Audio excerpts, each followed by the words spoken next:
Hello, my name is Steve Piercy, and this is my lightning talk. It's called Deform and Friends, or How I Learned to Stop Worrying and Love Web Forms. First of all, I am not going to talk about tools for simple user-created forms. It's not my market. I don't make any money from it. But as professionals, we learn, understand, and care about the details of web forms. I enjoy working with the collection and processing and presentation of structured data and making order from chaos. But to make that happen, you must have a really good interface. There has to be structure to the data, organization. Data has to be valid. It has to be an email address, or it has to fall within a specific numerical range, or it has to be a decimal. As far as security, we want to prevent CSRF. We want to make sure that people who have permission can view this, and only those people are right to it. To solve all these complex problems, I use Deform and Friends. Deform is a Python library for generating HTML forms. It uses Colander for serialization and deserialization of schema nodes and for validation. It uses Peppercorn to maintain structure of data in HTML. And finally, it uses Twitter Bootstrap forms for design. Deform, Colander, or Peppercorn are all projects underneath the Pylons project.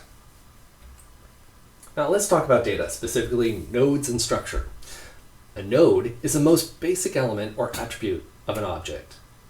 A schema is a collection of nodes or schemas, or both, supporting infinite nesting. So you could have a schema inside a schema inside a schema, all the way, turtles all the way down.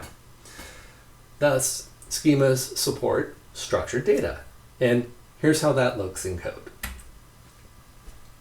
Here, we can define a schema in Python using Colander.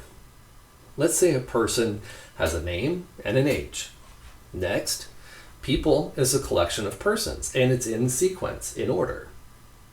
Finally, schema is a collection of people.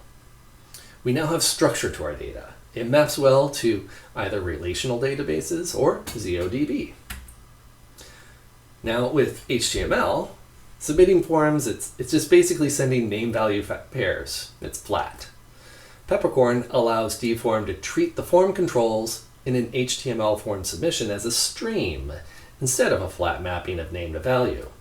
So in this example, we can see that this date object consists of a day, a month, and a year. And all of that together is a date. That's pretty cool. Well, let's go ahead and take a look at a demo. Here we have our person object.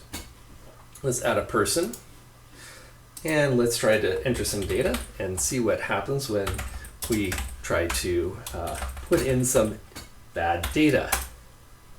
Too old's not a number. Let's try, that's too great. Well, let's try something a little more reasonable and sensible. Hey, that validated.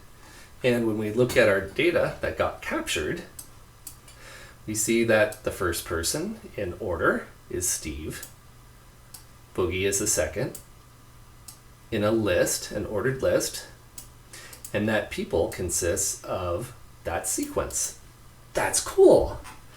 But wait, there is more with Deform.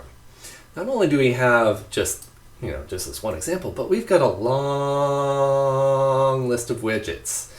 All the standard ones, checkboxes, radios, whatever, but combinations of sequences and mappings.